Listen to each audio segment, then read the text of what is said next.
Problem on the Cord 9-4. This will Go Dine, tune in to the show. Dogsta The Problem on the Cord 9-4. This will Go Dine and you already know. Dogsta The Problem on the Cord 9-4. This will Go Dine, tune in to the show. Dogsta The Problem on the Cord 9-4. This will Go Dine, tune in to the show. What Go Dine, man? It's your boy Dogsta The Problem. We're on another episode of What Go Dine. And to my right, I got the homie DG Bags. What Go Dine, man? Man, chilling here with Dogsta The Problem. You know what Go Dine. Yes, sir, man. On the Cord 94. Yes, sir. How your day been, man? Man, it's been good. I just did After the Threesome. Just did their podcast. It was great. Shout out to After the Threesome, man. On the Cord 94. Their Yes, episodes can be found on YouTube. Is it on YouTube or is it only They're doing like that. Spotify? And Yeah, all that? Spotify, because they have Okay. a pre-recorded show like this one as well. So y'all can check it out on there. Y'all can check out more information on the Cord 94 website. There we go. We got it. All right, cool. But now, other than that, what's been going down with you, man? That's it, man. Just chilling, trying to, man. We got the video game coming out this well. The 15th, Man. You know what I'm saying? Man. Dogsta The Problem versus DG Bang. We're gonna make sure we make a commercial of that of us playing that game. You know what I'm saying? Make sure y'all download that. How did you feel when you first, how did that come into play?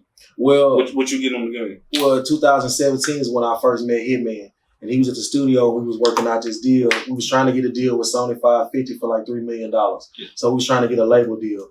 And we had an investor that was going to put the money into it, but he wanted a bigger chip out of it. So my guy, Big Showtime, Yeah. he was like, well, we can do it like this and such and such. So we can just take the long way around and get out there. But that's initially how I met Hitman. And he showed us what I respected about Hitman mostly was that he showed me that he was one of the people today that was still making money off music he made in the 90s and I saw it and I was like, whoa. So we always kept a good rapport. He always loved me as an MC. So we came together and chopped up the little business that we doing with the music. You know, that's my guy, like a parent manager or something like that. He let me know we had the video game. I remember when it was just an idea, when he just only had one character, just the backgrounds and watching it grow up. Yeah. And we pushed it together and here's what it is. Got everybody signed on. Deal, exotic pop, Lil Flip. That's big. You know what I mean? So, it's big. Yeah, when I seen it, I was like, okay, he got exotic pop, got the double cup in the game. Then it was like, they on board, and then it was like Flip is on board, I guess, because he's, what you call him, people? Fuck, what is he part of? Ambassador? Ambassador. Mm. So I figured that. But I know, actually, the first time I met you was through Tony coming through the recap. Right. That's right. So I wasn't really familiar with, I had met him, I think a couple of weeks prior to that when he came on with someone else. But then I would see clips of the video game and not even know that was him. Mm-hmm. That was behind the game. So I'm like, that's dope. And I remember seeing, it was like maybe a handful of people on the game. Mm-hmm. And then as time went by, he was adding like Bushwick and Sugar Daddy Slim and just adding more and more characters to the game. Mm-hmm. And then he just recently released the list of people. I'm like, whoa. Yeah, we in that thing. When I seen the list of people, I'm like, 60 characters. What the hell? And it's just crazy because I remember asking him, I was like, why don't you do like different like versions? So you start up with like what you have now.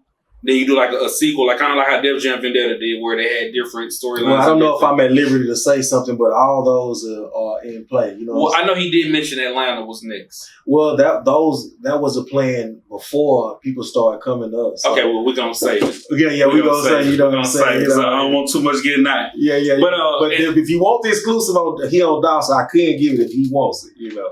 But just saying. We gotta hit Tony up. I don't want. Yeah. Why you telling man? You ain't supposed to say that yet. You know what I mean? That's my man, Hitman. And what's crazy is like I knew I was a part of the game for months, but it was even hard for me to say shit. I'm like, I'm seeing all these clips getting shared, and I'm like, man, I want to say something, but I'm gonna wait. And then when he finally released the list, and I'm like, that's how I'm gonna announce it. I'm gonna go ahead and let people know on the list. They don't think I'm lying. You can look at the list and you're gonna see me on it. Because I've had people like say that I'd be a part of something. Not to say that he wouldn't keep his word, because he told me, like, he let us know that he keeps his word with what he said. If he I was there when he told me. I was there when he said it. Yeah. I was there. He's like, bro, you want to be on the game? He said, man, bro, I'm getting you on the game. I was like, all right, cool. So it's just that I try not to really announce shit until it happens, because I've had a lot of shit not happen. Like, I don't know if you remember the dude that did Sharp Boy Shorty. Okay. I was supposed to have been a part of the cartoons as a voiceover. What? Like me and him like ended up forming like a relationship through just inboxing. And then he said he fucked with like my music and shit. He was like, man, I want you to be a part of something. Like I still got the messages. He was like, I want you to be a part of something. He's like, I want you to get a mic, this and that. If you got to go to the studio, this and that. And then he's like, I fit it in. I'm like, bet. But then I don't know what happened on his end, but he fell back. Like you don't even see him do videos anymore. I can't remember what the last video was he did. It might have been like JJ Fish or some shit. But after that, it was like he fell back. So I was like, fuck. And I ended up telling a few people, I didn't announce it like, hey man, I'm supposed to be a part of this. What's crazy is the very first Trey cartoon I could have been a part of. The one where he was dissing Mike with the Mike Jones incident. Yeah. I was supposed to have been a part of it. That's crazy. But I was sick. It wasn't on Trey. I don't even think Trey knew it. I fucked with somebody that's close to Trey. And they wanted me to do Mike Jones' voice. But I was sick. And what's weird is you hear, nigga, you was sick. Mike Jones' voice sound sick, sound nasally. But no, I was sick as fuck. And I was in the studio that night and I'm like, man, I can't do it. And the other time I can do Mike Jones' voice. You regret it? Hell yeah, I regret that shit. To see that cartoon evolve as far as the drawings and fucking T.I. being the part of it and fucking Omar Epps being the producer. It was on Marlon Wayans' What the Funny website. Yep. Hell yeah, I regret that shit. Yep. But it's just dope to see like people's visions start with something small and come into play just like with the video game. And like how did did I ask how you felt about it? I don't ask you how did it come into play, but like just to know that to me this is history.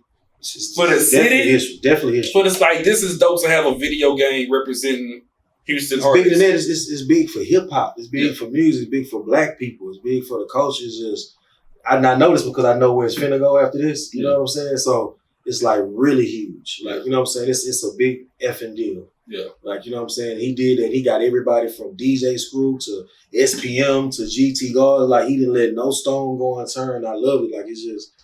Yeah, and even the backgrounds, like the different stages, is just dope as fuck. I've been doing too much talking. I do this a lot. I got the bounds and the Uno. I don't know what you want to play, bro. I didn't know you had two games. Yeah. You know, I only play games I win at. You seem like you good at both of these things. I ain't good at either. I mean, I did good on Uno last time, but I think I remember the rules of Uno. We on Uno? Yeah, we can do it. Okay, I ain't played it on. I don't feel like getting whooped in bones. I done had that happen enough on these episodes. All them slaps. I know y'all tired of seeing me get my ass whooped. So let me get on this. I'm missing some cards thanks to Kimberly C of Bricklayers Entertainment because he took some cards home. But it's out. Shout out to Bricklayers Entertainment. Them boys doing some shit too, man. I always wrote with the Bricklayers versus the Violators on the Rock and Jock. That's how long I've been. Damn, he took it back to MTV and shit. Man, don't you? I wish they still had those. The celebrity game ain't like it used to be. Well, we have the Court 94. We need to have that. A basketball game on Court 94 basketball. Yeah, we can hook that up. All artists come. I'm keep looking to the side. I ain't gonna say no names when somebody else is in the room. But we'll discuss it after this.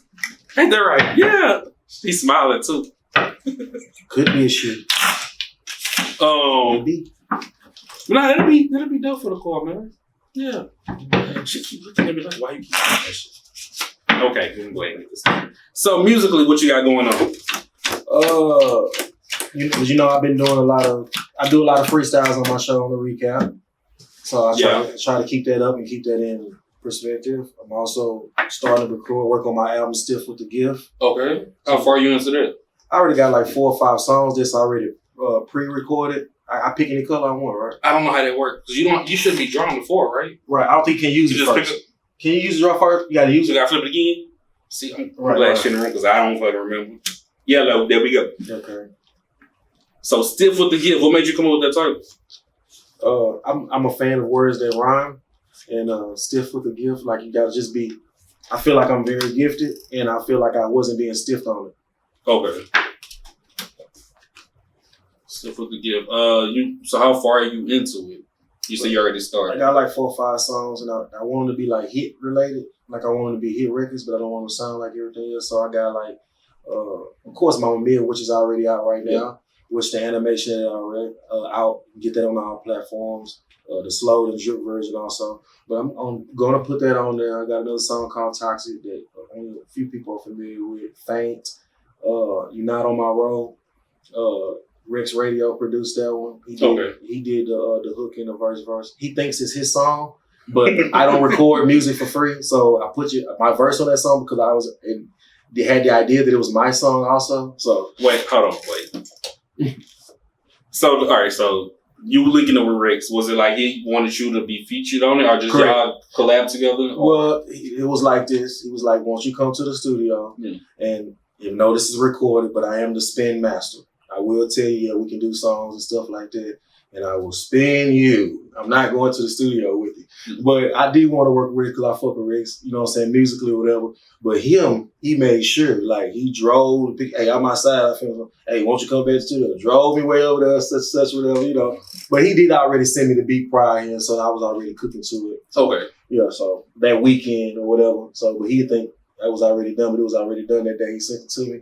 But when I get a song, if I really like it, like once I work on it, it's not my song no more. So if I like it, I try to live with it for a few days, as long as I can, until it's not mine no more, you know? Okay. Yeah, so I like it. And he doesn't know that it's on.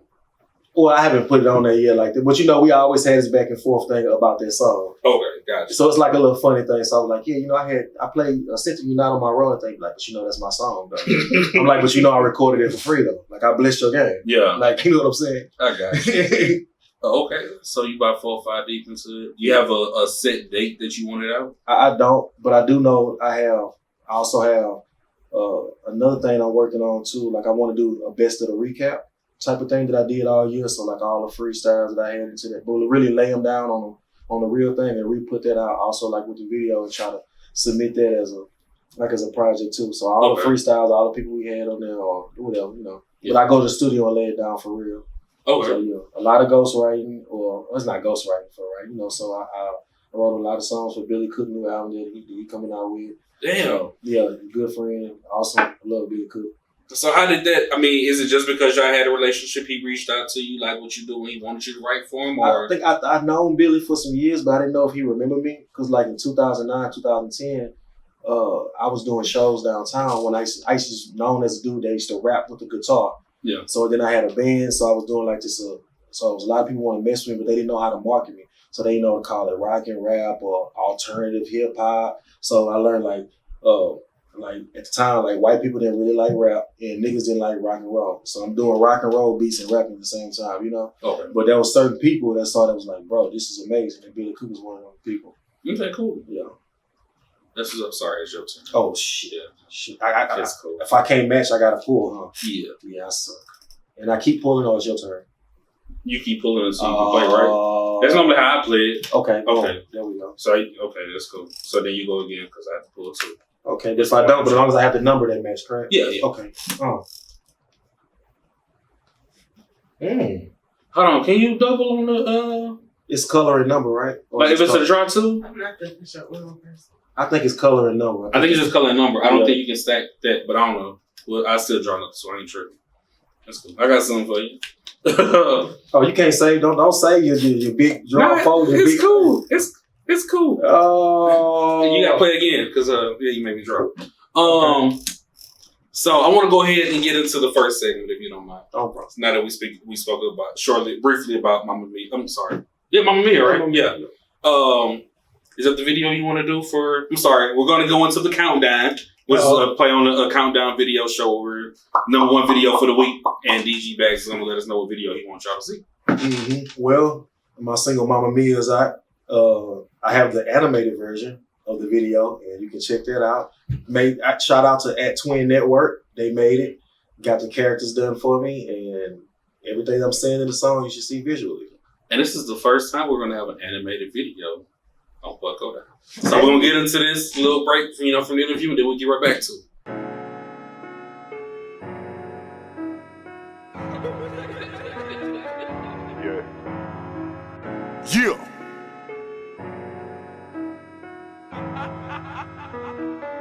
Diamonds dancing like a ballerina. Got just bought some ballets at the Galleria. Hit my connect out in Pasadena with that fire, get that gasolina. Bitch, I'm a star in the hood. Smoking cigar like Big Suge. I got a super fat mamacita, love the cocaine with the Lamarita. Hit it from the back, no culo. Hit her with a rack, no unos. Hit her with the bat like Pujos. Sipping on yak, no Nuvo. Flex on my ex in the Panamera. Now she throw salt, call her Angelina. Cuban lip blind like Helen Keller. Mamma mia, mamma mia. I really but be at Almeida in Baybrook. I only go live at the Galleria just to flex on my exes on Facebook. Flashing that back on the Instagram. Laughing, used to go heffing on Titty Jam. Me and my semi like Jimmy and Killer can went from a penny to 22 kilograms. Yeah, we bout that street life, I pack a 40. Shit, they sweet like the sweet life of Zach and Cody. Watch the Popo, the Robocop, Axel Foley. Smoking OG from the OC, Adam Brody. Me and OG back match up like Shaq and Kobe. Y'all was whipping that crack up like macaroni. Y'all just hit a lick for 50 racks from Sony. About to marry my whole holy matrimony. Mala Latina got good aquafit. Call her J-Lo cause she look like Celine. Dumo Yoda told me in the Villa. Gets mucho de Nero, but no habla English. I was 22 with 20 racks. Me and Mac was booted up and suited up like Men in Black. At a Cadillac rag top, glad lie bag full of tabs in my stash. When it have to be a half, not a half night. Now the bitches fuck me in my trap house, yeah.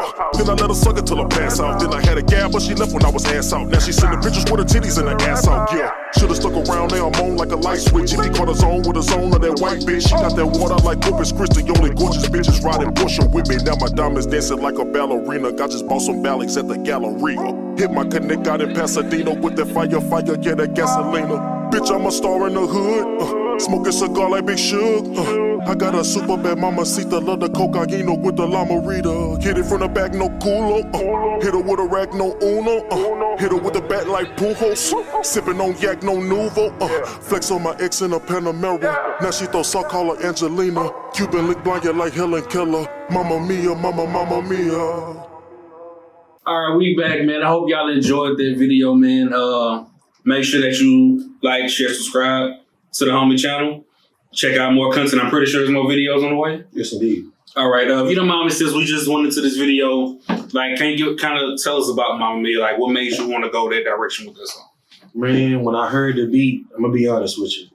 When I heard the track, if I fall in love, I know when I like a beat, the first half a second I hear it. Yeah. And at the time, when I came up with it, I was listening to Trippie Redd a lot. Okay. And I like to listen to artists that don't sound like nothing I do. Yeah. And he had this song called Limitless. And he goes, all my life I've been limitless, nigga, never had a limit. Huh. Yeah, running around a Rari, still in the city. And then as I heard this beat, it just made me go, diamonds dancing like a ballerina. I just bought some ballets at the gallery. So that's that beginning cadence of that. All my life I'm diamonds dancing like, and then the rest of the words just kind of filled themselves out. Okay. So. You had a line in there. You say you go live at the Galleria just to flex on your exes. I don't want to quote you wrong.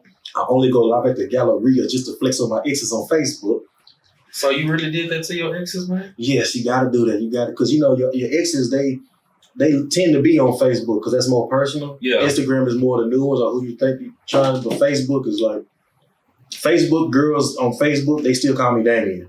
Okay. You know, gotta flex on them. And this one's gonna ask you what the DG Bags, how the name came. Well, my name is Damian Gatlin. Okay. DG. DG Bag stands for Damian Gatlin, be a go-getter. $. Okay. So okay. DG Bags. What made you come up with that video, mommy? Like, what made you say this is? It actually came to me like a bus on the street. Me and my cousin, we started our group Bag Life Empire. And we was like, we're gonna call it Bag Life. And then we saw there was another bag with just one G already out there. So it was like Bag Life Empire. And then he saw something with an SS on it. It was like, we're going to be blessed. Bag Life Empire Super Sports. But the whole thing about the bag, like I said, I have an infatuation with words. So it's like bag, B-A-G. So if we bag, and this is our group, B-A-G, we're trying to get the bag. And if you want to be bag, you have to B-A-G. Yeah. You got to be a gangster, B-A-G. Like, so it was a whole thing with the bag, everybody getting the bag. And that's just how it happened. And I was like, what's my name? I always just went by my name, Daniel. And it just came and I was like, DG Bag. Okay. DG Bag. And I was like, DG Bags. And it just, oh. And I was like, what does it stand for? The acronym came right then. Damian Gatlin, B.A. Go Getter. Okay. Boom.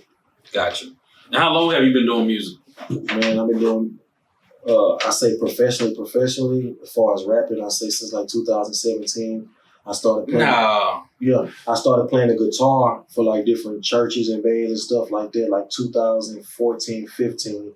And I started recording, making music when I was 16, like going to the studio, selling CDs at my school and stuff like that. And talent shows, winning them, poetry nights, battles, like so. But as far as like being like in the industry, like I'm say since 2007. Okay. I thought you were trying to say that's when you started rapping. Nah. I'm about to say, I don't believe that shit. Because I wrote my first round, probably like at 11. Okay. Yeah.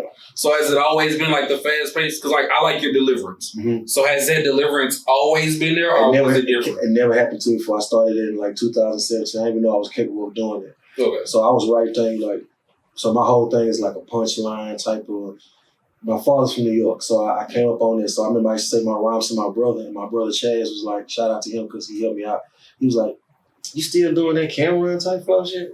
And he was like down. I was like, oh shit, time then went by. So I give you an example. Like one of my old flows, I was like, my ex-girl got the soul of Anita Baker. She baked cakes for me, so I don't need a baker. She'll take a charge from me. And when I'm hitting draws, she can take a charge from me. That's an older way of flowing. Yeah. Take that same thing now. Went to LA to see the Lakers, met a mama Cedar who want me to save her. Had to feed her sweet love like Anita Baker. Now she worked the kitchen, I don't need a baker. So they're taking that same flow and condensing it. Gotcha. And bam, bam. Because my whole thing is I always think the second you say something bad or you lose, somebody gonna lose interest. You know what I'm saying? Yeah. So I want to keep you.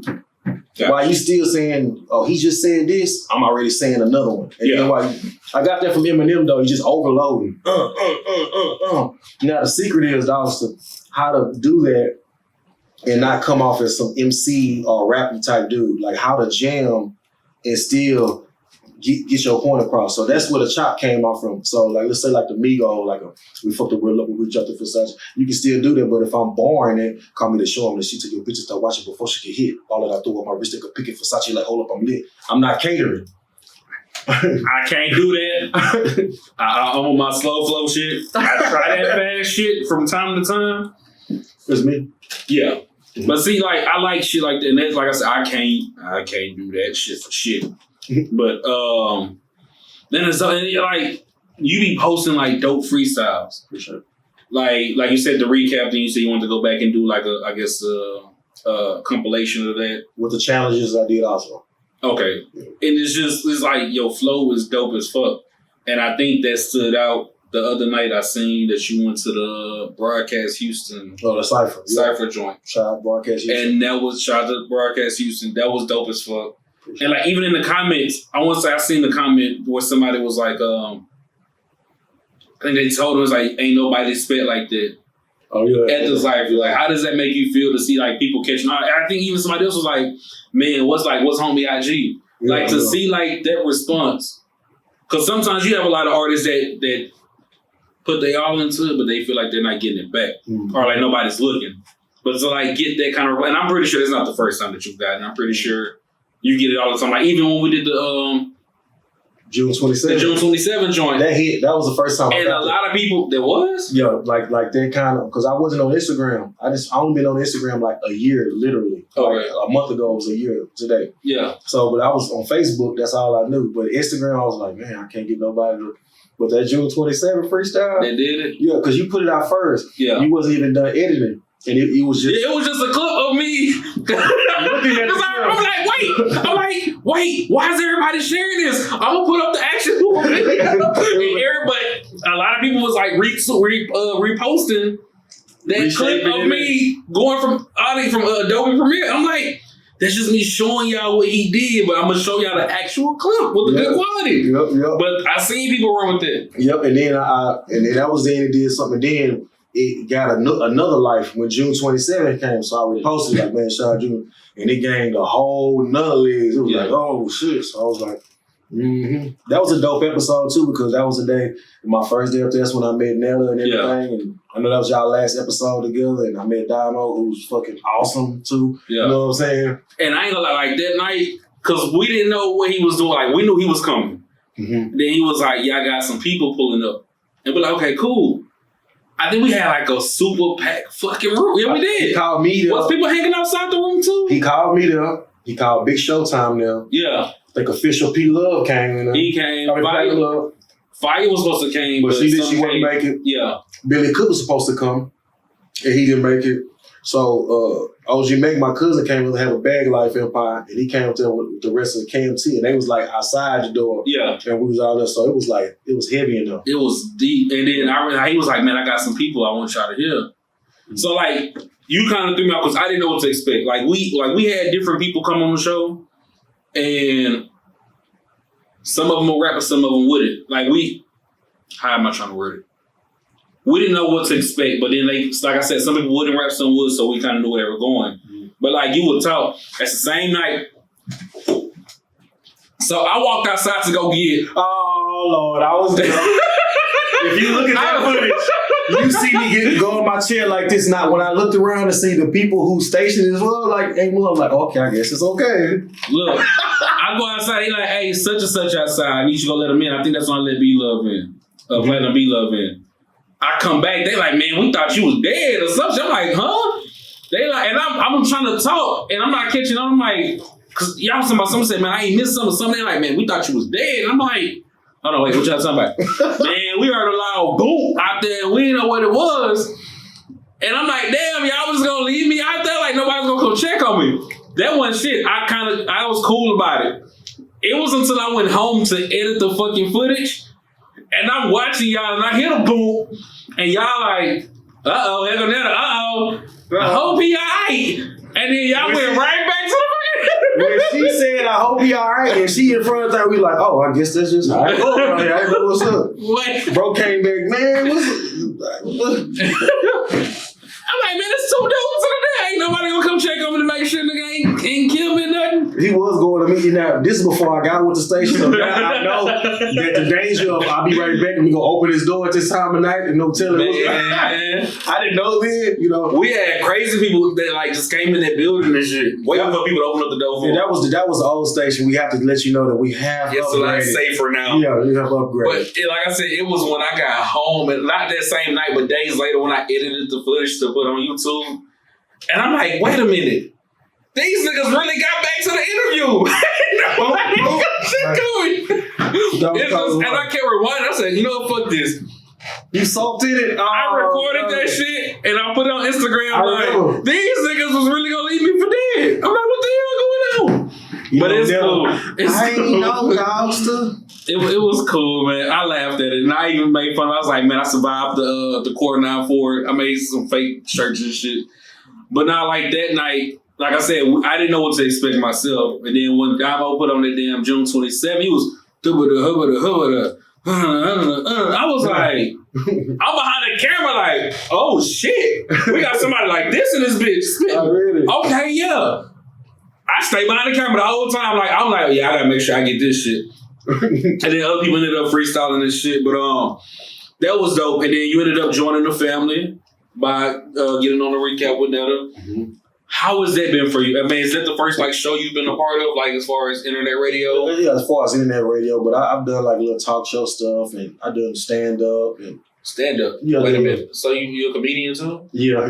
But I bomb a lot. But for some reason, I go up there to bomb. Yeah. Wait, hold on.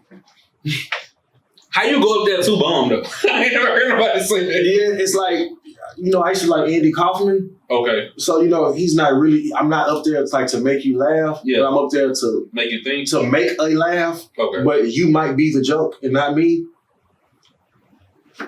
You ever seen Man on the Moon? You ever seen Andy Kaufman? I ain't watched the movie. I know Andy from Taxi. Correct. So I know it's sounds like that. Just like let's just say, I'll give you an example. It's like, you know, most comedians going, hey, how you doing, man? So everybody feeling kind of so. I might just go straight up on grab the mic and go, you know what? I got an old school big dick. Huh? Yeah. You know, when I was younger, you know, 8.5, 9 inches, that was like a big dick. Now, bitches want 15 and 12. Like, I'm average now. I used to be the shit when I was younger. Like, anybody else can agree with that? And people like, but it's always one guy in the back. Yeah, just trying to be PC, just stupid shit, you know. Okay, I get you now. So you have guitarists under your belt. I do. It's mine or yours? I'll do that. Okay. You have guitarists under your belt. Mm-hmm. Comedian. Even though you said Uno? I think so. Yeah, I said Uno. Ah, fuck! I ain't get to use this motherfucker. I told you was holding that boy. I ain't get to use this motherfucker. You wasn't watching my hand. I ain't get to use this motherfucker. It's cool. All right, you got me. I told you I ain't good at this shit. He had all the weapons. God, it ain't these. You He had none of them AK, motherfuckers. he had a chopper. That is the same thing. Them drop, them drop tools killed me. Yeah, that what it was. So now, Ray. Well, you say you've done talk shows. So, like, what kind of talk shows have you done? I was like on I don't know if you know Shiloh Entertainment. Shiloh, she did a thing like on Public Access Channel. No. Yeah, so I was over there doing stuff like that. You know, I was in an ensemble since I was a kid, so I always did plays and stuff like that. Okay. In high school, I was really popular. I was on the chess team. I was a writer for my school paper, actually head editor for my school paper, so they had to go through me first, even though I was lead writer on it. Yeah. I did acting. I was the first nigga to do Greek, playing basketball. I loved school when I was in high school. Yeah. Like I used to go to school 6 o'clock in the morning and not come home till like 10 o'clock in the evening. Oh, hell no. So it was so live. I didn't love it like that. I love going. I got to school early. It was either for them waffles and the syrup, or Hartman? Huh? Hartman?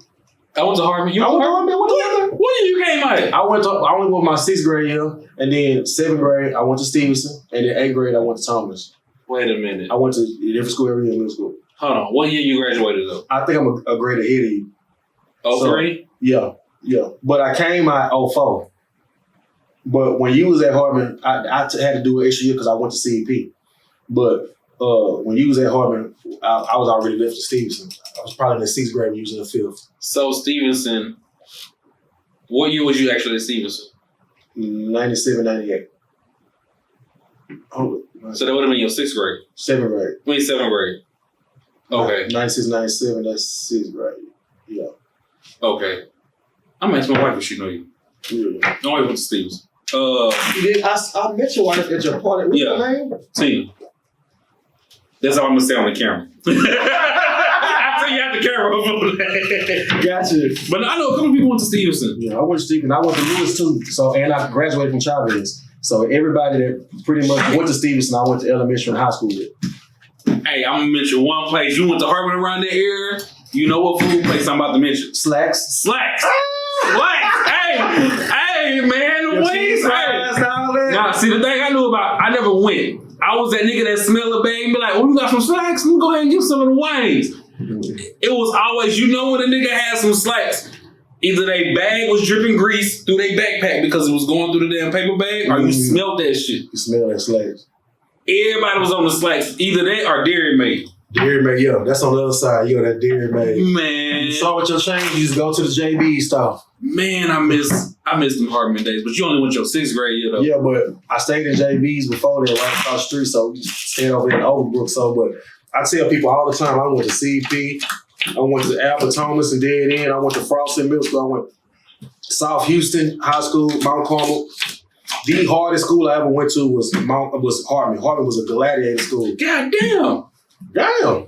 Okay, Red. Gladiator school, man. Hartman was live, so you weren't there for the bomb threats.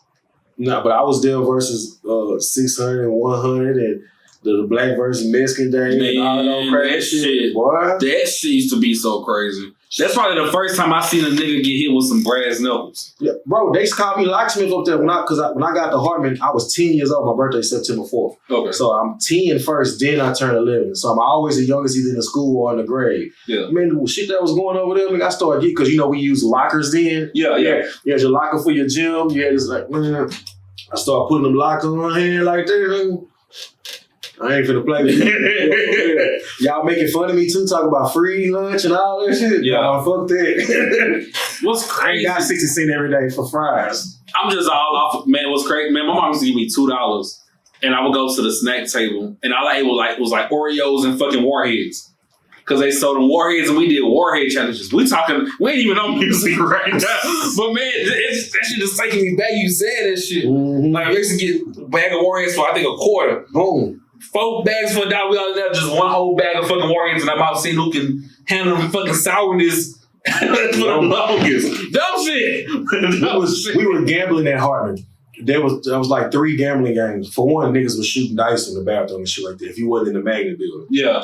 Sorry, I was in the magnet building. I was supposed to be in the magnet building, but I'm so niggified and stupid. I'm telling my mom, I don't want to be in the magnet building. I just came from J.R. Harris in the Sites program, so I was automatically to be in the magnet building at home. Yeah. But all my friends, I thought my friend cool, they over there getting in trouble and having fun. I don't want to be in the magnet building. I don't know if you guys ever seen Class Act at the very beginning. Movies. You know, they went to school with everybody, the junkie and the spray, and he walks through those doors, and it was like, oh, that was the magnet building. It was like, ooh, the restrooms don't smell like this. It was insane. It was like, you just had to use the girls' restroom. But our gambling games, they were shooting dice like the older guys, but we played a game called Get Like Me, where you throw the coin up in the air, you catch it, you go, get like me. Whoever said, if it's like me, you take his quarter. You know what I mean? And then there was pitch. When you pitch it up. Slide the coin. Yeah, that's my shit. Now, don't let it be a crack in the bottom of the floor between the wall and the floor. You didn't lost your fucking quarter. You was standing that boy up. Man. I had a partner that could stand and had a quarter standing up against the wall. Now, I couldn't do that shit. Like, Jesus. Damn, man, he taking me back. Oh, see, I didn't start doing the gambling shit until we did pity pack for money in high school. Mm-hmm. So at Sterling, we was pity pack. See, I was the cheap nigga. Because niggas started out with quarter games. Mm-hmm. Then went to dollar games. Mm-hmm. Niggas was doing $5, $10. I seen niggas do their whole check. Back when Eckers was open, niggas work at Eckers. Oh, niggas did their whole checks. I'm like, I'm broke. My mom sent me to school with $3 in high school. Word. So nigga, I'm sitting there winning money from that or selling CDs and getting money to play video pack. Mm-hmm. But the highest I did was I did a $5 game one time. Lost it. Wasn't that CD money so good when we was in high school because like burning CDs just came out like it was past Napster, but it was like LimeWire, Kazaa. Yeah. Lord. It was it BearShare or some shit? BearShare too. Yeah, that came a little out, but BearShare would get you, had you streaming fast. Zoom. Nigga, like, what you want? I hated mixed CDs though. I would give you the whole CD. Yeah. Like, you know, those all people had their list. Mixed list costs a little bit more. Yeah. See, I was a nigga. I'll pay somebody else to do that shit. I wasn't doing it. Like, nigga, I got that G Unit shit. That shit ain't came out yet. It don't come out till next week. I remember I had the Black Album like a week or two before it came out. Everybody did. They almost ruined it. Everybody had Black Album. But the Gray Album, the Red Album, all the different versions. That Gray Album was so damn loud. That hoe was that the beat? That was the one. Was it Danger White Mouse? Album? The White Album with the Beatles. The Beatles. Danger Mouse was the Gray Album. What's Danger Mouse? That was with the Asian with the thing. Fuck, I think Danger Mouse was the Red Album.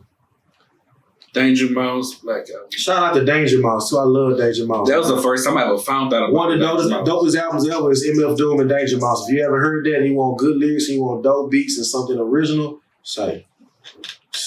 I'm about to Google this shit, man. I'm about to listen to this shit sometime. The Gray Album. Gray Album was Danger Mouse. Okay. And that was with the Beatles samples, right? Yeah. That hoe was so live. And I'm gonna be honest with you. Like, I like Jay shit and that helped me. Even though bootlegging is bad when you think about it, when you like downloading the music and people, the artists aren't getting it. Now you're an artist. It has. At the point, I don't care if you bootleg my shit. I need somebody to hear me. Yeah. God damn it. But now what's crazy is even though it hurts the artist, it gives like the artist more exposure. So I've heard so much music just by having access to it. Now I do Tidal, so I have access to it. But back then, if I knew an artist was coming out with a CD I've never heard, so back to the J shit, I heard J music on radio. I've never just bought a J album or listened to a J album. When I heard the Black Album, I was like, this shit is tough. Like, I just had that shit in rotation for the longest. Mm-hmm. And to this day, that's probably my favorite J album. Yeah. I didn't listen to the Blueprint in its entirety until a couple of years back. And it's like, it's at that point where it's like, when the Blueprint came out, it changed my life. That would not be a DG Bags if that wasn't the Blueprint. When the Blueprint came out, it changed my life. Like, my partner Jeremy, he came on the bus. He had on the headphone. He gave it to me. Yeah. I already knew H to Izzo and the crazy sample was stole. And I saw a preview of Girls. And I was like, what kind of... I had never heard those slow samples like that besides like RZA using it like that he was doing. Yeah. And on the album, it was the first time I heard somebody like talking on the mic and not like rapping like most people's like DMX was rapping or Wayne or it's like a Jay-Z was like, it sounded like he was standing at a podium speaking. We run streets like drunks run street lights. We collide with life. It was like, he gave me like, I didn't even know you could do this with music. Like, whoa, this shit was crazy. Then the bars, he was coming up, he was rhyming crazy. Like, overall, like the samples, the lyric, like everything. That's why I said it's hard because it's hard for me to pick out of Blueprint and Black Album, which bro, I gotta give it to the Blueprint because the Blueprint changed not just lyrically, but it just changed music, period. Like that whole, when that Blueprint came out, everybody, Dipset, everybody started rhyming off the sample beats with the sister. Like that was the thing, the way Jay was rhyming. Like I did the intro when they was promoting the Blueprint, it came out like September 11th. Yeah, I remember that. So like 2 weeks before it came out, it was a commercial, it was like background. It was like, yeah. And it just, by the time it came on, it just said Blueprint coming September. And that beat was Mama Loves Me. And at the time, if you was in Houston, H-Town niggas only listened to what was in the South, West Coast, maybe me, but niggas in South didn't fuck with East Coast music. Yeah. They were like, we don't fuck with the West Coast. When that Mama Loves Me, everybody that saw that commercial in the city was like, bro, you heard that Jay-Z? You seen that commercial with that throw ass beat, bro? They like, bro. Yeah. Hovey, I miss that Jay. I miss that Jay so much. But yeah, it's crazy, man. The memories. You took me back down memory. Like I remember that shit. Like even G Unit. Like I was excited to hear fucking G Unit album. Even 50 shit. I was mad because that's how I had 50 album. I went to Best Buy to buy it. Mm-hmm. Motherfucker was sold out. Mm-hmm. So I had no choice but to get that album bootleg just so I can enjoy it with everybody else. For real. But that's crazy, man. Yeah, that damn bootleg back in the day. How I made my money off the bootlegs is I used to sell the mixtapes, like the East Coast mixtape. Mm-hmm. So boys couldn't get that K-Slay Volume 1 or that Big Mike 2K5 or Clue such and such. But those G-Unit mixtapes, those Who Kids, bro, I used to clean house with them Who Kids all the time. And them fucking, what's your boy from Atlanta? The DJ Drama joints. Yeah. Oh, we burn them boys all day. See, I didn't get into them shits until maybe after high school. Yeah, this is right after high school. I'm just keeping it. Oh, okay, got you. That burnt CD era. You know what I mean? We can get that money in. See, the shit that sold out here, of course, was like our local shit. I mean, I won't say sold out here, but like, as far as the mix, like the flip shit, like flip, sorry. I love you, little flip. Niggas had to have your tapes. I love you. Like that damn, Leprechaun? Nah, I had the Leprechaun bootleg twice.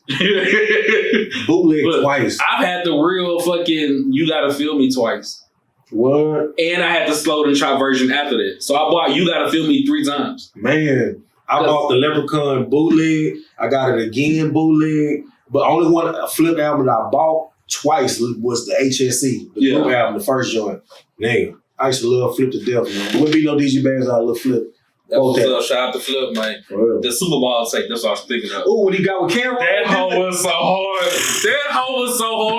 And I think it was No Time House. Bro, it was him and Woodleen on it. It was one with him and Woodleen on the cover of some shit, I think. Yes, I think it was him and Woodleen. I don't remember what the name of it was. But that's when Flip always been on his shit back then. Man. But when like he got that connect with like New York niggas and he got that deal, Flip was on his shit. Whether it was a Jim Jones collab with Certified Gangsters, the Like a Pimp with 50 Cent jumping on that shit, and he came back and freestyled over that. Now look, you know us, we was like in the city. I remember dudes saying like the older dudes being like, yeah, Flip look good, but he ain't gonna make it out of Houston because of side. And I remember when This Is the Way We Ball came out, we saw it on BT. We were so excited as fans for him. Yeah. Then the Riding Spinners, we like, bro, this nigga's with Juicy J, 3-6. These are stars. That shit was stars. So it was like, bro, I went to the movies go see Too Fast, Too Furious, which was part 2. Yeah. We watched the movie. At the beginning, before the credits come on, I was in that bitch teasing like a motherfucker. Is this and David been when I walked in, I saw holes on the floor. We was like, bro, this nigga Flip made so. Then BET, How I'm Living.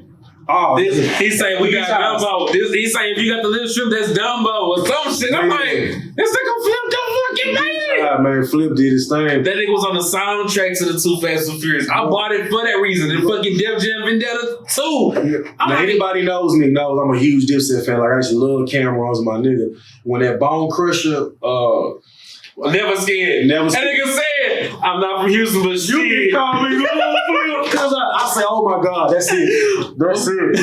That's it, bro. Hey, shout out man, Flip, man. We love you, bro. I still hate, like, niggas will tell you, like, I was a Flip fanatic. Me too. And it was, I was a Flip fanatic, like, everybody knew that shit. And, like, niggas are climbing, because some people be like, man, I ain't fucking with Flip. Mm-hmm. Like, I went to the fucking, not Urban Legend, Underground Legend. I went to his signing for that. I remember seeing other artists from the city.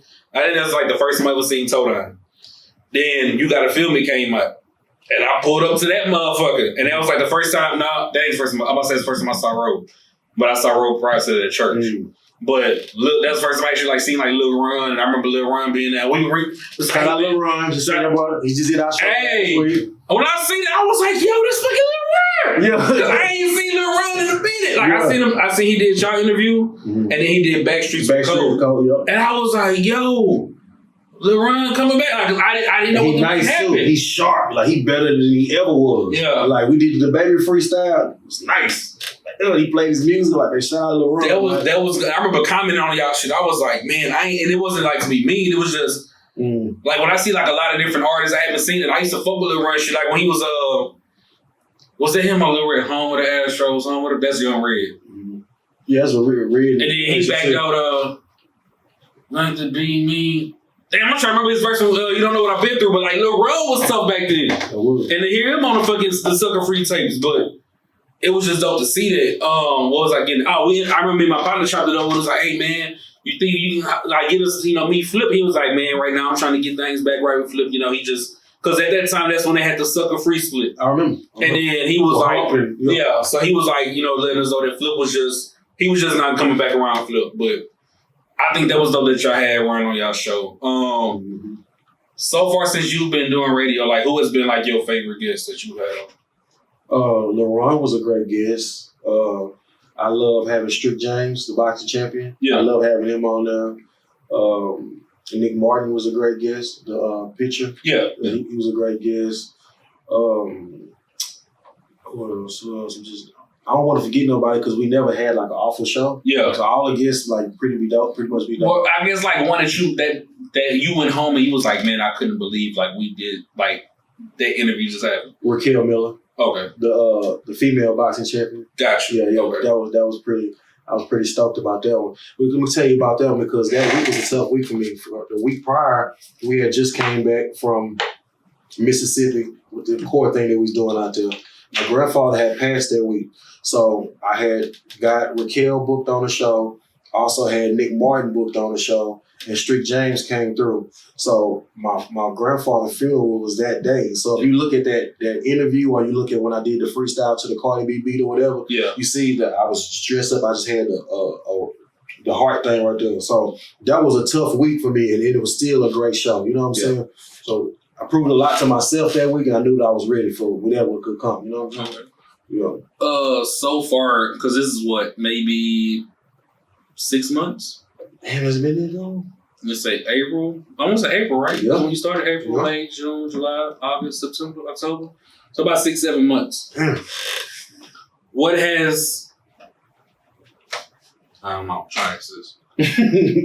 Like what you, I know you said that you did like other stuff prior to internet radio, but like what is something that you like learned the most from it, I guess? Or it takes more than skill and talent. Like you have to really be accessible, and you have to really like take people's opinions and emotions like really into. You have to really take it serious. You know what I'm saying? You have to be presentable. You have to know being a part of the radio station. You have to know that it's not about you. You have to be more of a conglomerate instead of, you know what I mean? Yeah. So I learned that a lot by being up here. Oh, right. Yeah. So with the radio thing, is there anything that you like want to bring to the recap? Like that you like? Do you have any goals for the recap? Shout out to Bella because I keep saying the recap, but like, is there anything that like you want to change? Like not change, but like bring to it that's different than what's going on right now. Like, do you have any goals with the recap? Yeah, I do. Like I like prop work. You know what I'm saying? Like I say, I have actually been putting a lot of what I wanted into it. Like, you know what I'm saying? So like like how we bring different guests on, so it's not just strictly a hip hop show. Like I said, I bring boxers on, I bring a writer on, I bring Eric Dyer, the owner of the restaurant that went under from that girl who killed the lady and her son. I mean, her newborn. I think in Clear Lake. It was a huge thing in Houston. They got awarded all that money when I brought him on the show. That was pretty good. Okay. So just different things like that. Seichi Matoa brought on. She has a detox, that big ass spa right there on 45 North. I brought her in there like, dude, that was like our first show here, I believe. Okay. You know. Okay, cool. It's a little diversity. Okay. Mm-hmm. In your opinion, with radio, to stick keep on radio, what do you feel? As far I'm gonna say Houston local radio, what do you feel might need to change as far as with you being an artist?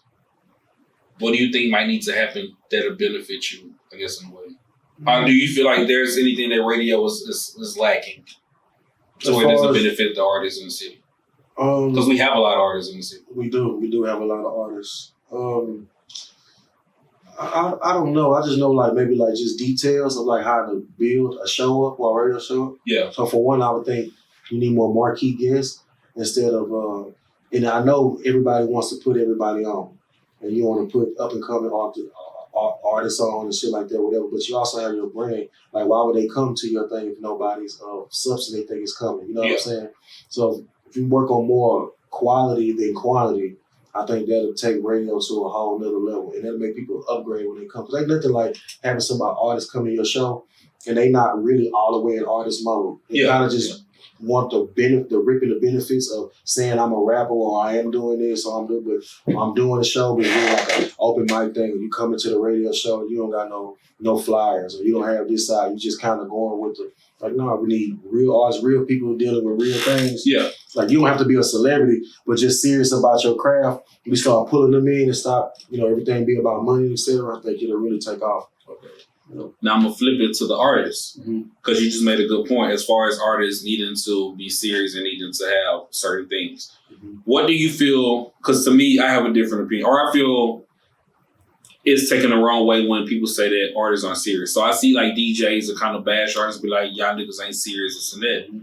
But to me, I feel like a lot of people, when they make that comment, they're saying money. Because a lot of people say, man, you need money for this shit. And they don't. If you ain't got money, then this shit ain't for you. And I feel that that's wrong because with me, I ain't got money. I feel like from me and Dogsta. I know it's take it from me and Dogsta.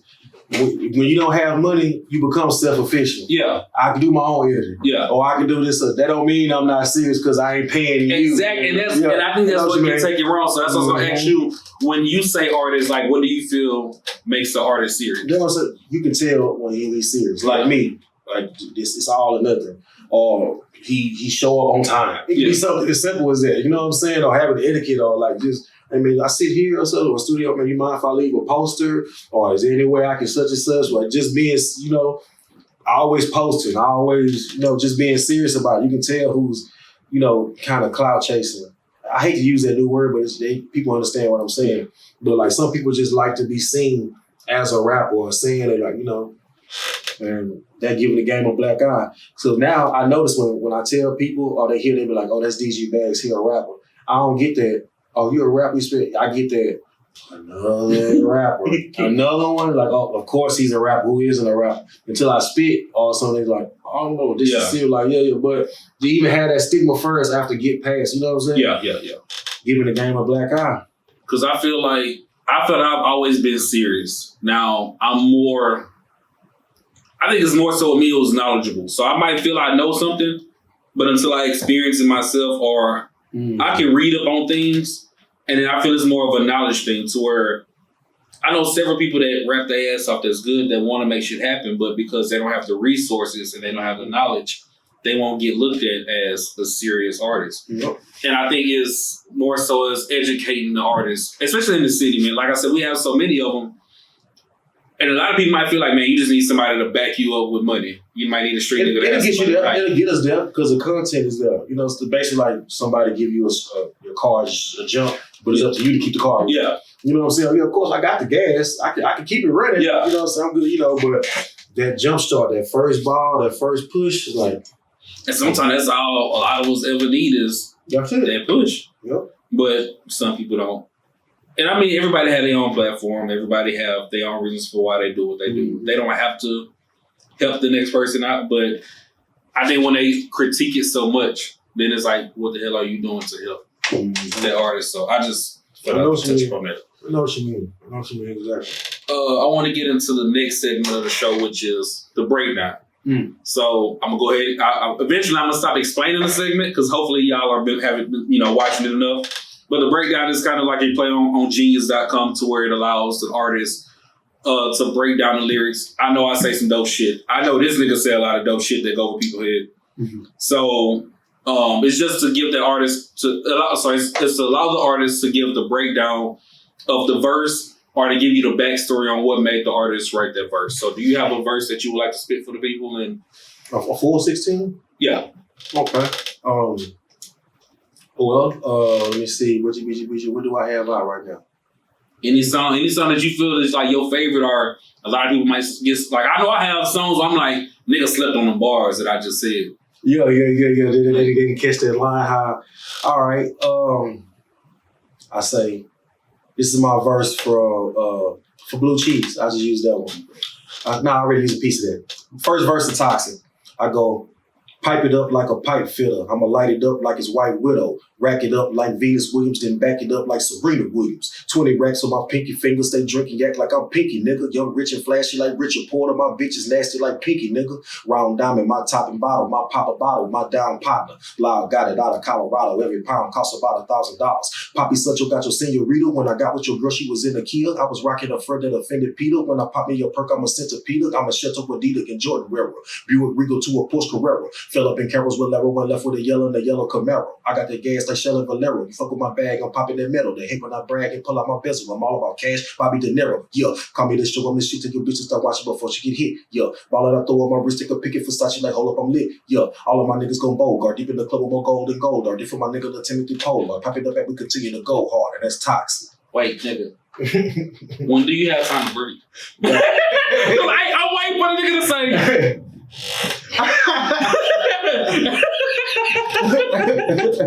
I was struggling with trying to explain what the breakdown is. And I was talking slow, explaining that shit. And this nigga, head of that. Yeah, and I'm like, wait, this nigga's gonna stop at some point to say, hold on.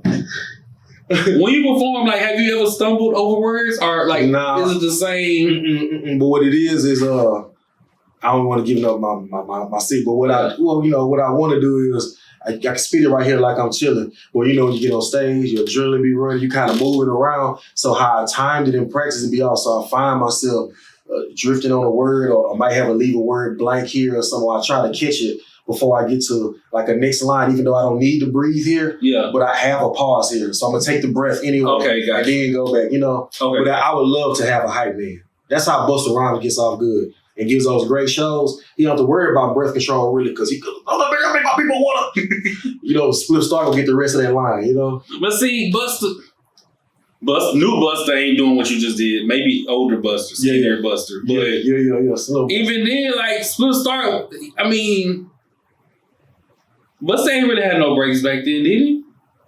But in anything like Split Star, like, what would he just say, like the end of the song? Well, I guess it's still some piece that it'll be like, let's say, give me some more. Yeah, nigga, what a surprise! Give me something big, nigga. Close both of y'all. I'm gonna get the money. Okay, like, he'll finish the word so he catch it. Okay, got you. Okay, I see. I'm rude. You supposed to break down the verse, and I just start talking about the verse. Too many words to break down, but what I can do is I can break down a bar that. Yeah. So in one part of that verse, I said, what I want is, I want to rhyme with words that you may know that you didn't know didn't rhyme. Because I don't want to, like, that's my thing with Eminem. I love him so much, but he go over people's head because he's going over their head. So I want to give you the skill at which you can digest it in. So I'm so anal with words, I want every syllable of every sentence to rhyme within the bar, with a punchline, and make sense, with a little cleverness to it. So when I go, Poppy Sancho got your senorita. A Sancho is a dude that she cheating with, like a side dude. Yeah. So I say, Poppy Sancho got your senorita. That's so I got your man, I got your senorita. Okay. Poppy Sancho got your senorita. When I got with your girl, she was in a Kia. I was rocking a fur that offended Peter. When I pop me a perk, I'm a centipede.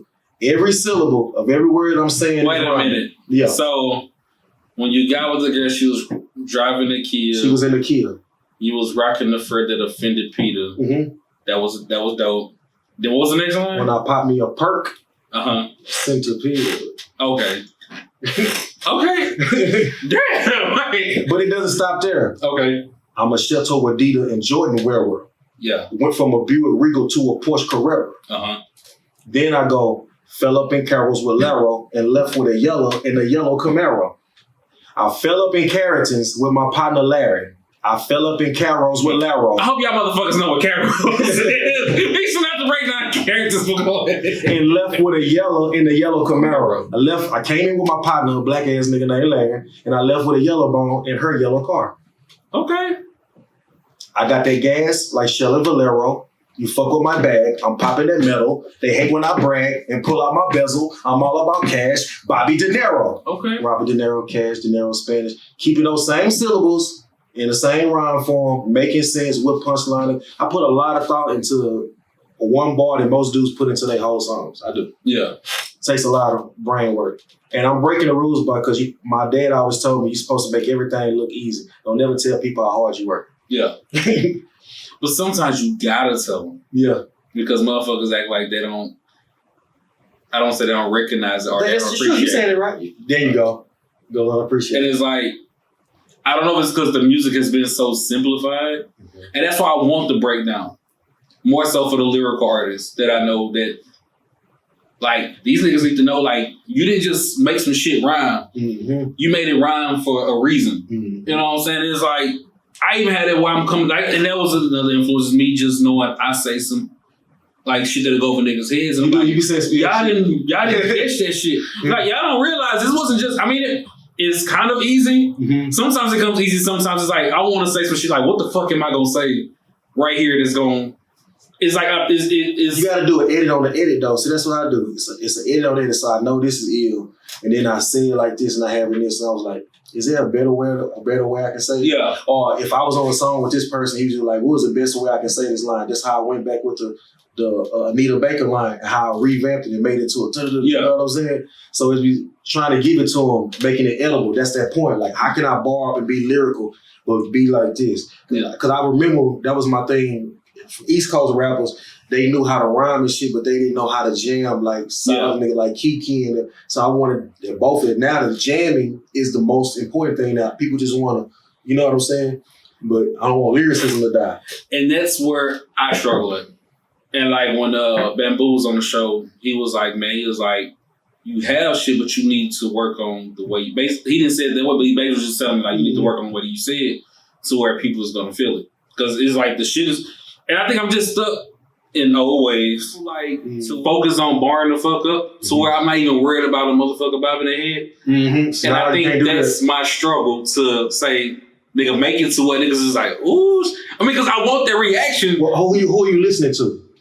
Like, who do you listen to? A lot of old shit. And it's a lot of shit you compare with. So remember I told you, I started listening to guys that sound nothing like I did. Yeah. So like Trippie Redd or Lil Uzi or Takeoff from the Migos, that particular one. Like, you know, when I started listening, then I could see, like I said, my father from New York. Yeah. So he always talked down on what was going on down here. Yeah. He from over there, he from the Bronx. So he feels like hip hop, my dad born 1965 in Bronx, New York. So what hip hop is what him and what his friends was doing. Like this our shit, like my neighbors, we was doing on our block before it went to the world. Like, you see what I'm saying? Yeah. So he has a street, so he be like, well, Houston, y'all moving like this, so this slow. But once I got around my friends and my uncles, I'm like, my dad, he can't appreciate like why everybody's into this school right now. He don't know this feeling they get when they putting this tape on or that when that chop come. He don't catch that. You see what I'm saying? Yeah. So when I have a biased mind, I was thinking back to when I was a child, be like, what am I missing there? Why do I think I don't like Chief Keef? Yeah. Let me go back and listen and let me fall in that zone and see what they doing. I'm like, oh, until now I know what's edible and what's not. So even a song like Mamma Mia that's not like typical of everybody else, it's still in a pocket where it don't sound thrown off. Your ear is not so far unaccustomed to hearing something like that. You know what I'm saying?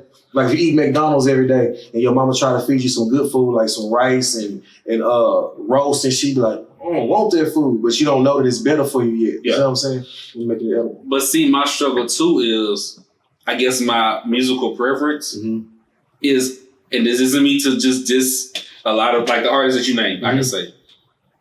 That doesn't excite me. A lot of their music don't excite me. So I want something like, I can say a recent artist that I really like is Jig. Okay. Like I fuck with him because to me he's lyrical and then he has flow. Or like even what you just say with the Mamma Mia joint. It's catchy, but it's still lyrical. So it's like a lot of the artists, and I guess you like the baby? Lyrical is like the baby. I'm fucking with him. I'm fucking with the baby. He got a brand new flow. Yeah. He's original. He's clever. He's lyrical, but it's still edible in modern day for you to be like, oh, he kind of playing, but you listen, you're like, hold up, he's boring up. Yeah. He just used the freeway pattern. A, B, B, A, B, B, C, A, B, B, like the rhyme. Yeah. Jingle, top, Pringle, pop, stop, jingle. Like, you know what I'm saying? Like, so he's clever. I'm like, I see what he's doing. They put him on the clock. Tear his ass up. But I like the That's always, I love the movie Fresh. I'm just joking. Yeah. But it is, and I think that, and I've been told that too, I need to, because it's more so the younger generation is what's buying all the music. So that's what's kind of running the clubs, that's what's running everything. But it's like, a lot of the shit that the younger generation, and I don't want to seem like that old head that's hating, it's just, I'm stuck in my ways of what I've grew up listening to. Can I give you some advice? What's that? All right. This is game. Out of every one of your flows, because you really dope. You say that thing. But you know there's at least one or two parts in your verse where somebody listening or they kissing out, where they be like, man, I heard that boy say that. Or like, so you know what your hot lines is and what you're getting. Yeah. What I try to do is I erase all the other bullshit and keep nothing but the hot lines. Okay. So it's over like, so you know this flow you wrote, this line right here, this it is hard to edit yourself to be like, no, because you created it. You think it's dope. I say because I think everything. You gotta do an edit. No, I'm serious. You have to do an edit on top of an edit, then a final edit. Yeah. You have to really tell yourself, like, man, nobody care about this shit. Or nobody care what I'm saying. I'll be like, man, I had it around. I'm like, you know what? It's taking me too long to get to that. Yeah. Like, if they're not listening, they're gonna change. So I need to come in right now. Pushing a lack of the Eldorado, so yak out the bottle. Saucy like Pico de Gallo. 22 bricks, you can get them tomorrow. Some niggas just call me from Cleveland, Ohio. Mexicans love me like Julio Cesar if I celebrate with them on Cinco de Mayo. You don't stop the same ride, guy. I don't want you to stop listening. I want you to know what's the next one. Yeah. You know what I'm saying? Make all your hot lines D-line. And then you keep doing that before you know, you're like, oh shit, I got a 16. And then you train yourself like that and you only create hot bars. I hear you. Trust me, I hear you. But that's hard. Like I said, if I'm sitting, I feel like, be honest with yourself. If I feel like, man, this whole verse is, I feel like, because sometimes I like to build up to where I'm going. Virgo, I'm the same. So it's like, you have to tell yourself, nobody gives a fuck about this build up. They want the action. They don't want to see this. They want the knockout. You got to do it. Just give them nothing but knockouts. Give them like a whole series of compilations that put together that look like a movie. Yeah. Instead of like, okay, this is just back door, boom, boom, boom, and trust me, you'll love yourself for it. Because you're capable of doing it. I hear you barring up all the time. You know what I'm saying? Appreciate it. Now, I'm going to ask you this, but you saying that, and there's another argument that says people don't listen to the verses no more. They only focus on the hook. Catch them right then. Boom. So you got to catch them. So does it make sense to still bar up in the verse? Because like, honestly, it's people, I have a formula. I think is a hit record. Chorus, for the girls, well, it can go chorus and the verse is three things: chorus, verse, and hook. Yeah. The chorus and the verse can alternate. So it's to say the beat is for everybody, the chorus is for the girls, the verse is for the niggas. Or it could be the beat is for the girls, the chorus is for everybody, and the verse is for the niggas. But no matter what, the verse will always be for the guys. Or the hooks is for the club goers. That's still everybody the same thing. Kids. Yep. And the females, no offense.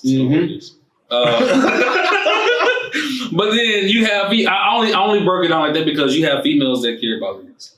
And not all niggas care about lyrics. Yeah. So you have niggas like me that listens to the verses and I'm like, okay, what am I getting from the verse as well as the hook? Now I can sit there and sing hooks all day, but sometimes if I don't feel I'm getting nothing from your verse, I don't know your fucking verse. I'll give you an example of two hits of the same thing, like a formula, I believe. I'm going to use Yellow Beezy, That's On Me, and I'm going to use Travis Scott, Goosebumps, featuring Kendrick Lamar. Okay. The hook, That On Me, baby, that's catchy, so it's universal. Yeah. The beat, everybody likes, including the women. The first verse has to be just like the chorus. So if your chorus is that on me, baby, your first verse. Okay, I got you. So your first verse is gonna go straight into it. I my G's, baby. Because you already reeled in. But your last verse, he boring up. Switch it up. I don't know the words of the song. Goosebumps. I get more goosebumps every time. During the first verse, he still but when Kendrick Lamar comes in, he's able to bar up and actually really break the rules. Like pedestal, like really do what the fuck you want to do on it. That's the hit, I believe, is a formula. You know what I'm saying? Yeah. So I'm glad you broke it down that way. I never looked at it that way. We still breaking down shit and the segment already over with. Breakdown.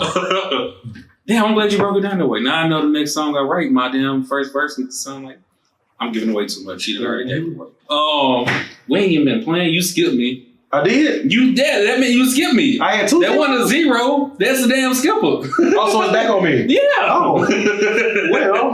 I just thought that you just wanted to get into the conversation. No, we can skip you again. And you can pick up too. See,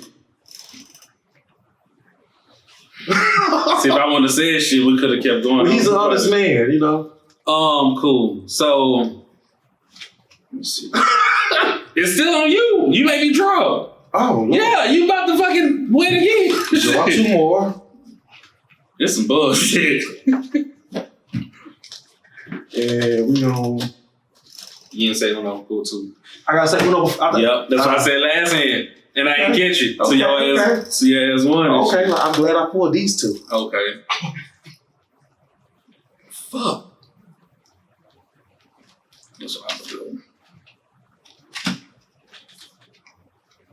Oh, so you got all the reds and 5s in I didn't say all that. You didn't say that. What that mean? You can't play? I gotta pull? Yeah. Okay. Go ahead. I thought it was on you. I gotta pull another? Yeah, you gotta pull them so you play. Oh, I didn't know we was playing that. Oh. Oh. So why you pulling? Can you let the folks know? Other than was Simple the Gift, right? Damn. That was the name of the album? Simple the Gift? Take the rules. I ain't gonna keep pulling. Yeah, so you can play. My bad, I'm knocking the cards down. Let me put it back just like it would. There you go. Simple to Gift, what you saying? So other than Simple the Gift, what can we expect from you, man? Let me see. Man, I put all these cards, I can't even think, man. Ooh. That's it. We just the Core 94, man. Okay. That's it. We trying to build this radio station up even more than it is. Shout out to the fam. Shout out to the fam. Shout out to all our stations. From After the Threesome to What Go Down to the Recap to Go Live to Trill Talk to Detox with Delish. Yeah, Detox.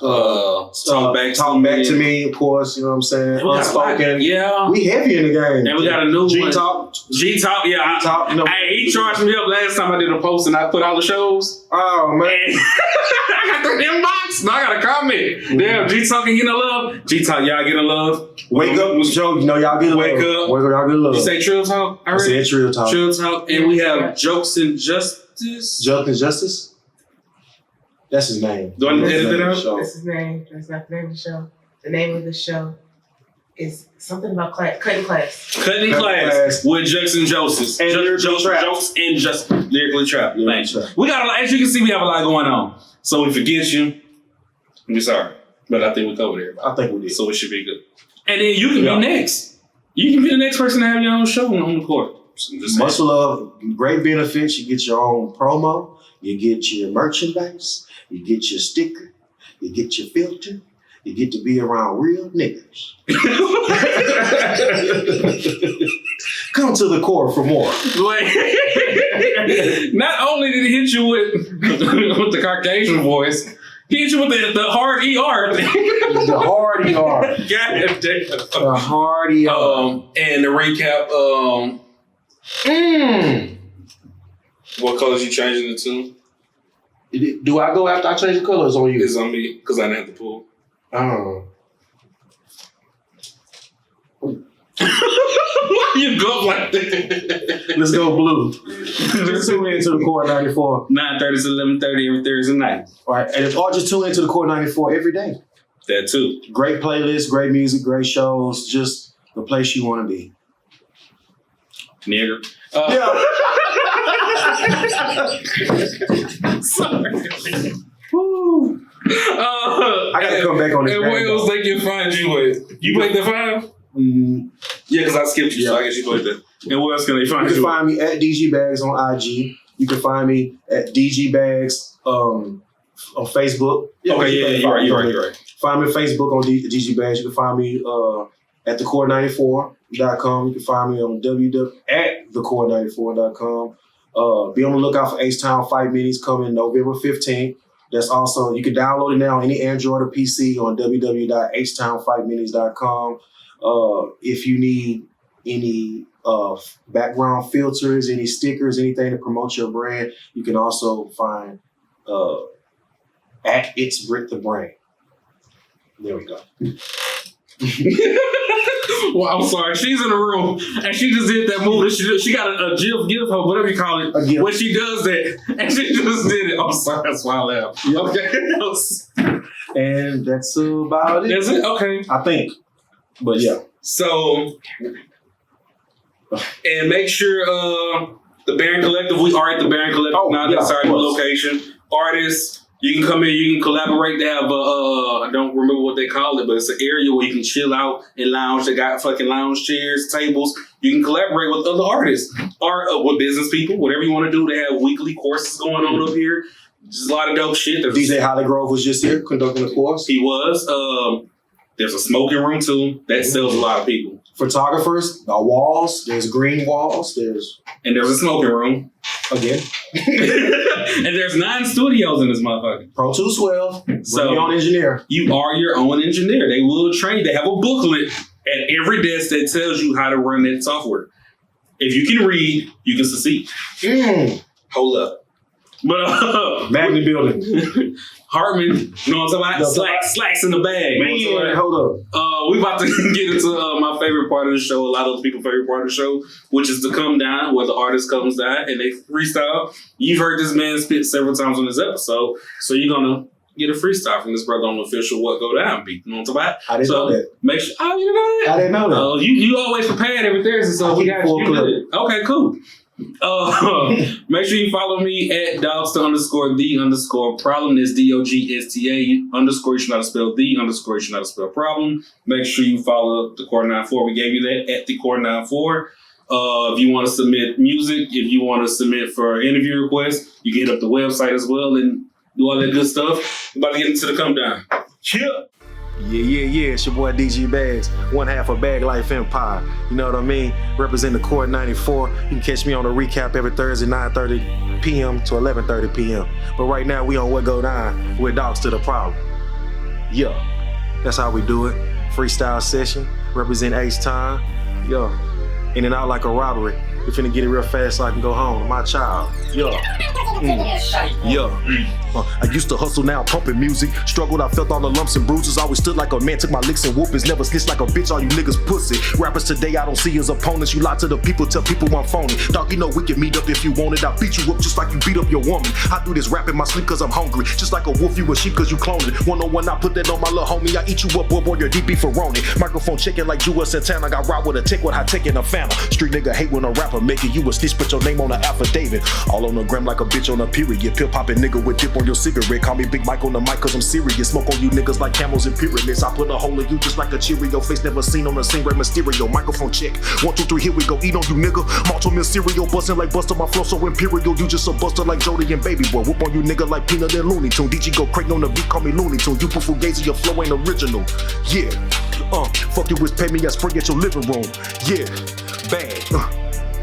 Hey, like that, man. Ain't not like a robber, man. You can catch me on any cipher, any freestyle session, but that's only a piece of the novel. It's a big book of the things I can do. We got guitar work, we got filters work, we got radio work, we got all that work, man. Tune in, Dogsta The Problem, What Go Dine. I don't know what day it go down. I know we record it on Sundays. When it's released, hey.